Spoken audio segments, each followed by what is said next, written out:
ദാ ഈ ഒരൊറ്റ കറി മതി ചോറുണ്ണാനായിട്ട്. എരിവും പുളിയും എല്ലാം ബാലൻസ്ഡായിട്ട് വറുത്തരച്ച ഒരു കറിയാണിത്, എണ്ണ കത്രിക്കായ്. സൗത്ത് ഇന്ത്യൻ ഫേമസ് ആയിട്ടുള്ളൊരു കറിയാണിത്. നമ്മുടെ നാട്ടിൽ സാധാരണ അല്ലെന്ന് മാത്രം. ഞാനിത് തമിഴ്നാട് സ്റ്റൈലിലാണ് ചെയ്ത് കാണിക്കുന്നത്. അവിടെയും ഏരിയയ്ക്കനുസരിച്ച് ചെറിയ ചെറിയ വ്യത്യാസത്തോടു കൂടിയാണ് ചെയ്തെടുക്കാറുള്ളത്. ഈ കറി ഇരിക്കും തോറും നല്ല ടേസ്റ്റ് കൂടുതലാണ്. പെട്ടെന്ന് ഇത് ചീത്തയായി പോവില്ല. അതുപോലെ കുറച്ച് തിക്കായിട്ട് എടുക്കുന്ന തന്നെ കറിയാണിത്. വെന്ത് കുഴയാതെ നല്ല സോഫ്റ്റായിട്ടിരിക്കുന്ന കത്രിക്കയാണിത്. നമ്മളൊന്ന് തൊട്ട ഉടനെ തന്നെ നല്ല സോഫ്റ്റായിട്ട് അലന്ന് വരും. ആ ഒരു കത്രിക്കയും ഇച്ചിരി ചാറും കൂട്ടി ചോറ് പുരട്ടി കഴിക്കണം. അടിപൊളിയാണ്. ഇനി ഇതെങ്ങനെയാണ് തയ്യാറാക്കിയെടുക്കുന്നതെന്ന് നോക്കാം. ഇതാ ഞാനിവിടെ കത്രിക്ക എടുത്തിട്ടുണ്ട്. മുണ്ട വഴുതനങ്ങ ചെറിയ സൈസ് നോക്കി എടുക്കുക. ഇതുപോലെ നാലായിട്ട് കീറിയിട്ട് ഇത് സെപ്പറേറ്റ് ചെയ്യരുത്. ഇങ്ങനെ കീറിയിട്ടിട്ട് കീടങ്ങളൊക്കെ ഉണ്ടോ എന്ന് ചെക്ക് ചെയ്യുക. അതിനുശേഷം നല്ലവണ്ണം കഴുകി ഒരു വലപ്പാത്രത്തിലോട്ട് വെള്ളം വാലാനായിട്ട് മാറ്റി വയ്ക്കുക. ഇനി ഇതാ ചൂട് കട്ടിയുള്ള ഒരു കടായി വെച്ചിട്ടുണ്ട്. നല്ലെണ്ണയാണ് ഇതിന് ഉപയോഗിക്കേണ്ടത്. കഴിവതും നല്ലെണ്ണ ഉപയോഗിക്കുക. 1.5 ടേബിൾ സ്പൂൺ മല്ലി ചേർക്കുക. തീ നല്ലവണ്ണം കുറച്ച് തന്നെ വയ്ക്കുക. ഇനി 2 ടേബിൾ സ്പൂൺ നിലക്കടല ചേർക്കുക.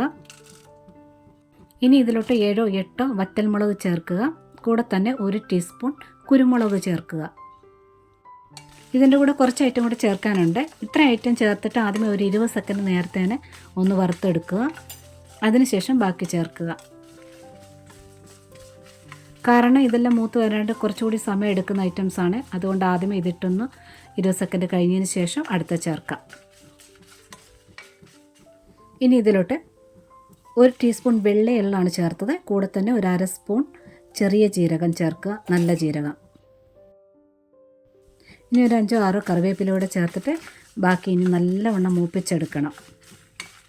കറിക്ക് നല്ല ഡാർക്ക് കിട്ടണമെന്നുണ്ടെങ്കിൽ ഇതിനകത്ത് വറ്റൽമുളക് ചേർത്തപ്പം 2 3 വറ്റൽമുളക് കാശ്മീരിയുടെ ചേർത്താൽ നല്ല കളറ് കിട്ടും. പിന്നെ വറുത്തെടുക്കുമ്പോൾ ചെറിയ തീ തന്നെ ഇളക്കി വറുത്തെടുത്ത് എല്ലാം ഒരുപോലെ മൂത്ത് കിട്ടണം. മല്ലിയൊക്കെ ഒന്ന് കളർ മാറി വരും. നല്ലൊരു സ്മെല്ലായിരിക്കുകയും ചെയ്യും.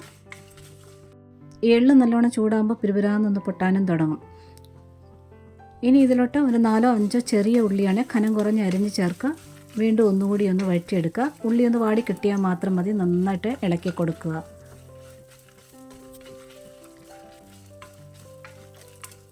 ഇതായിട്ടുണ്ട്. ഉള്ളിയുടെ കളറൊന്ന് മാറി വന്നിട്ടുണ്ട്. ഇനി ഇതിലോട്ട് 1 തക്കാളി ചേർക്കുക. നല്ല പഴുത്ത് ഒറ്റ തക്കാളി ചേർക്കുക. ഇനി തക്കാളി നല്ലവണ്ണം ഒന്ന് ചൂടായാൽ മതി. ഒത്തിരി ഒന്നും വഴന്ന് വരേണ്ട കാര്യമില്ല. നന്നായിട്ട് ഇളക്കി കൊടുക്കുക 1 മിനിറ്റ് നേരത്തോളം. കുറച്ചുകൂടെ കനം കുറഞ്ഞ് അരിഞ്ഞ് ചേർക്കുകയാണെങ്കിൽ പെട്ടെന്ന് ആയിക്കിട്ടും. ഇതിപ്പോൾ ഞാൻ ഇച്ചിരി കനത്തിലാണ് തക്കാളി അരിഞ്ഞിരിക്കുന്നത്. ഇനി ആ മല്ലിയോ കുരുമുളകും ജീരകവും ഒന്നും തന്നെ മൂത്ത് പോകത്തില്ല. തക്കാളിയുടെ നനവ് വന്നില്ലേ, അപ്പോൾ അത് മൂത്ത് പോകത്തില്ല. നന്നായിട്ട് ഇളക്കി കൊടുത്താൽ മതി. 2 കാശ്മീരി മുളക് കൂടി കൂടുതലായിട്ട് ചേർത്തിരുന്നെങ്കിൽ കുറച്ചുകൂടി കളറ് കിട്ടും കറിക്ക്. തക്കാളി നന്നായിട്ട് ചൂടായി ഒന്ന് വാടി വന്നിട്ടുണ്ട്. ഒത്തിരി കുഴയേണ്ട ആവശ്യമില്ല. ഇനി ഇതിലോട്ട് 1/4 കപ്പ് തേങ്ങ ചേർക്കുക. ഒത്തിരി തേങ്ങ ചേർക്കണ്ട, 1/4 കപ്പ് മതി. ഇനി വീണ്ടും നല്ലവണ്ണം ഇളക്കി കൊടുക്കുക. തേങ്ങ നല്ലവണ്ണം ചൂടായാൽ മാത്രം മതി. വറുത്തൊന്നും വരേണ്ട ആവശ്യമില്ല. നന്നായിട്ടൊന്ന് ചൂടാവണം. ഒരു 40-50 സെക്കൻഡ് എടുക്കും. ഇതായിട്ടുണ്ട്. ഇനി ഇതേ പാത്രത്തിൽ തന്നെ വെക്കേണ്ട, വേറൊരു പാത്രത്തിലോട്ട് മാറ്റിയിട്ട് നല്ലവണ്ണം ആറാൻ വേണ്ടി മാറ്റി വയ്ക്കണം.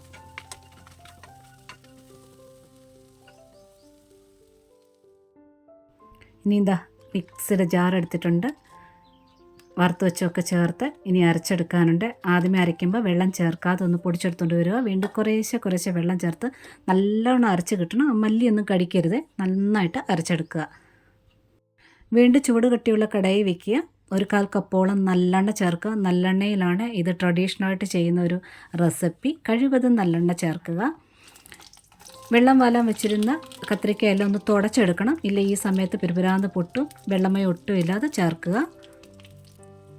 ഇതിലും കൂടുതൽ നല്ലെണ്ണ ഒഴിച്ചാണ് ഇതിങ്ങനെ വഴറ്റിയെടുക്കുന്നത്. ഞാൻ കുറച്ചേ എടുത്തിട്ടുള്ളൂ. പിന്നെ മീഡിയം ഫ്ലെയിമിലിട്ട് വേണം ഇതുപോലെ വഴുതനങ്ങ നന്നായിട്ട് എല്ലാ ഭാഗവും ഒരുപോലെ വഴറ്റിയെടുക്കണം. ഞാനിവിടെ ചേർത്തിരിക്കുന്നത് 9 വഴുതനങ്ങയാണ്. ഒരു 3 ചെറിയ വഴുതനങ്ങയോടെ ചേർക്കാനുള്ള ഗ്രേവിയുണ്ട് ഞാൻ എടുത്തിരിക്കുന്ന അളവ്. തീ ഒട്ടും കൂട്ടി കൊടുക്കരുത്. മീഡിയം ഫ്ലെയിമിലിട്ടുകൊണ്ട് ഇങ്ങനെ തിരിച്ചും മറിച്ചും ഇട്ടിട്ട് നല്ലവണ്ണം വേവിച്ചെടുക്കണം. അതായത് അത് പകുതിയോളം വേകും, അതൊന്നും കുഴപ്പമില്ല. അതിൻ്റെ സ്കിന്നെല്ലാം മുരിഞ്ഞിട്ട് നല്ല ഷൈനിങ് ആയിട്ടിരിക്കും. അതുവരെ ഇങ്ങനെ തിരിച്ചും മറിച്ചൊക്കെ ഇട്ട് കൊടുക്കുക.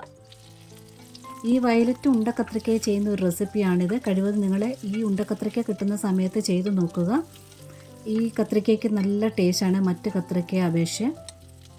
മറ്റ് നീളൻ വഴുതനങ്ങയിൽ പരീക്ഷിക്കാതെ ആദ്യമായിട്ട് ചെയ്യുന്നവരെ ഇതുപോലെ വയലറ്റ് കത്രിക്ക കിട്ടുന്ന സമയത്ത് ഇത് ചെയ്ത് നോക്കുക. അപ്പോൾ നന്നായിട്ട് വഴന്ന് വന്നിട്ടുണ്ട്. ഇതെല്ലാം എണ്ണയിൽ നിന്ന് മാറ്റിയിട്ട് ബാക്കി എണ്ണ അതുപോലെ ഉണ്ട്, ഞാൻ വേറെ എണ്ണ ഒഴിച്ചിട്ടില്ല. ഇനി ഇതിലോട്ട് കടുക് ചേർക്കുക. 1/4 സ്പൂൺ ജീരകം, നല്ല ജീരകം ചേർക്കുക. കടുക് ഒന്ന് പൊട്ടി വന്നതിന് ശേഷം കുറച്ച് വറ്റൽമുളക് ചേർത്തിട്ടുണ്ട്. ഇനി ഒരു 1/4 കപ്പോളം, പ്രത്യേകിച്ച് അളവൊന്നുമില്ല, കുറച്ച് ഏറെയായിട്ട് വെളുത്തുള്ളി ചേർക്കാം. അതുപോലെ തന്നെ ചെറുള്ളിക്കും പ്രത്യേകിച്ച് അളവൊന്നുമില്ല, 1/2 കപ്പോളമൊക്കെ ചേർക്കാവുന്നതാണ്. കഴിവതും ചെറുള്ളി എടുക്കാൻ നോക്കുക, സവാള ഉപയോഗിക്കാതെ. ഇനി ഇത് രണ്ടും നല്ലവണ്ണം വഴറ്റിയെടുക്കണം. ഇങ്ങനെ ഇളക്കിക്കൊണ്ട് നിൽക്കണമെന്ന് ആവശ്യമില്ല, ഒന്ന് ഇളക്കി കൊടുക്കുക. കുറച്ച് നേരത്തേന് അങ്ങനെ വിടുക, ഇളക്കാതെ വിടുക. കാരണം ഇച്ചിരി എണ്ണ കൂടുതലുള്ളത് കാരണം അങ്ങനെ കിടന്നത് പൊരിഞ്ഞു വന്നോളും. ഇനി കുറച്ച് ഏറെയായിട്ട് കറിവേപ്പിലൂടെ ചേർത്തുകൊണ്ട് വഴറ്റിയെടുക്കുക. ഇടയ്ക്കിടയ്ക്ക് ഒന്ന് മാത്രം ഇളക്കി കൊടുത്താൽ മതി.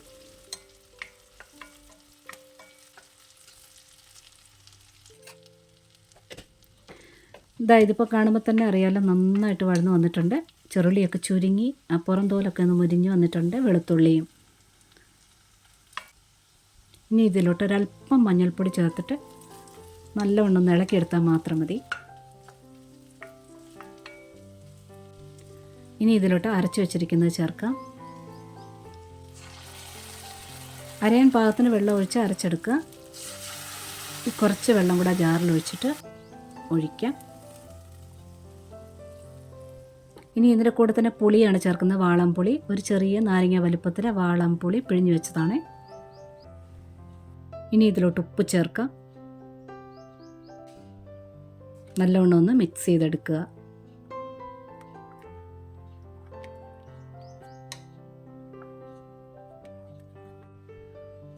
ഇനി ഇതിലോട്ട് വഴുതനങ്ങ ചേർക്കുക.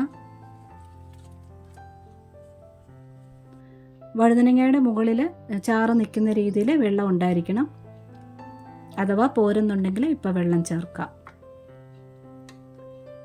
ഇനി നല്ലവണ്ണം തിളച്ചിട്ട് ഒരു സാധനം കൂടെ മെയിനായിട്ട് ചേർക്കാനുണ്ട്. നന്നായിട്ടൊന്ന് വെട്ടി തിളയ്ക്കട്ടെ, മൂടി വെച്ച് വേവിക്കാം. കുറച്ച് തീ കൂട്ടി കൊടുക്കാം. അത് നല്ലവണ്ണം തിളച്ച് വരുമ്പോഴത്തേന് ഇതിലോട്ട് 1/2 സ്പൂണ് വറുത്ത് പൊടിച്ച ഉലുവയുടെ പൊടി ചേർക്കുക. ഉലുവ പൊടി ഇല്ലെന്നുണ്ടെങ്കിൽ കടുകിട്ടില്ലേ, ആ സമയത്ത് ഒരു 1/4 സ്പൂണോളം ഉലുവ ചേർക്കുക. ഉലുവ നിർബന്ധമായിട്ട് ഇതിൽ ചേർത്തിരിക്കണം. നന്നായിട്ട് തിളച്ച് കഴിഞ്ഞതിന് ശേഷം തീ കുറച്ച് വെച്ചിട്ട് ചെറിയ തീയിൽ ഇത് തിളപ്പിച്ചെടുക്കണം. ഇടയ്ക്കൊന്ന് തുറന്നു നോക്കി എണ്ണ തെളിഞ്ഞ് വരുമ്പോൾ ഇതുപോലെ ശർക്കരപ്പൊടി ചേർത്തിരിക്കണേ.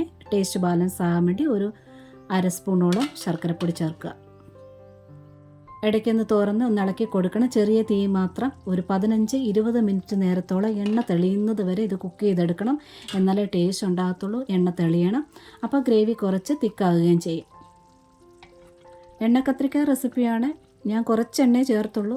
ആ എണ്ണ കുറച്ച് മുകളിലൊക്കെ വന്ന് ഇങ്ങനെ നിൽപ്പുണ്ട്. നല്ലവണ്ണം എണ്ണ ചേർക്കുവാണെങ്കിൽ നല്ല ബ്രൗൺ കളറിൽ എണ്ണ ഇങ്ങനെ തളതളാന്ന് നിൽക്കും. ഒരു 15-20 മിനിറ്റോളം എടുക്കും നല്ലവണ്ണം എണ്ണ തെളിയാനായിട്ട്, കുറഞ്ഞ തീയിൽ തന്നെ. പക്ഷേ നിങ്ങൾ ഓർക്കും കത്രിക്ക പകുതി വെന്തല്ലേ, വെന്തളിഞ്ഞു പോകത്തില്ല എന്ന്. പുളി വെള്ളത്തിൽ തിളയ്ക്കുന്നത് കാരണം കത്രിക്ക ഒട്ടും അളിഞ്ഞൊന്നും പോവില്ല. അത് വെന്തലിന്ന് ഇങ്ങനെ പോവില്ല.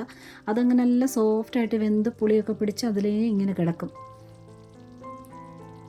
അതുകൊണ്ട് മറക്കാതെ കത്രിക്ക ചേർക്കുന്ന സമയത്ത് പുളിയുടെ ചേർത്തിരിക്കണം. ഈ കറിയുടെ ടേസ്റ്റിൽ നിലക്കടലയുടെയോ എള്ളിൻ്റെയോ ടേസ്റ്റ് ഒന്നും മുന്നേ നിൽക്കില്ല. നല്ലവണ്ണം എണ്ണ തെളിഞ്ഞതിന് ശേഷം ഗ്യാസ് ഓഫ് ചെയ്യുക. ഈ കറി കുറച്ചുകൂടി ഇരിക്കുമ്പോൾ തിക്കാവും. തിക്ക് കറി തന്നെയാണിത്. കുറച്ചുകൂടെ ഡാർക്ക് കളറാകുകയും ചെയ്യും. ഇരിക്കും തോറും ഈ കറിക്ക് ടേസ്റ്റ് കൂടുതലായിരിക്കും. അപ്പം നിങ്ങൾ ഉച്ചയ്ക്കൊക്കെ ഉണ്ടാക്കുന്ന സമയത്ത് കുറച്ച് നേരത്തെ ഉണ്ടാക്കി വെക്കുക. കഴിക്കാറാകുമ്പോഴത്തേനും നല്ല പുളിയൊക്കെ പിടിച്ച് സൂപ്പറായിരിക്കും. ട്രൈ ചെയ്ത് നോക്കുക. ഈ റെസിപ്പി ഇഷ്ടപ്പെട്ടെങ്കിൽ ഒരു ലൈക്ക് തന്ന് സപ്പോർട്ട് ചെയ്തേക്കണേ. കൂടെ തന്നെ കമൻറ്റ് ഹൈപ്പും ഒക്കെ തന്ന് സപ്പോർട്ട് ചെയ്യാൻ മറക്കരുത്. അതുപോലെ സബ്സ്ക്രൈബ് കൂടെ ഒന്ന് ചെയ്തേക്കണേ. ഒരുപാട് സ്നേഹത്തോടെ. Thanks for watching.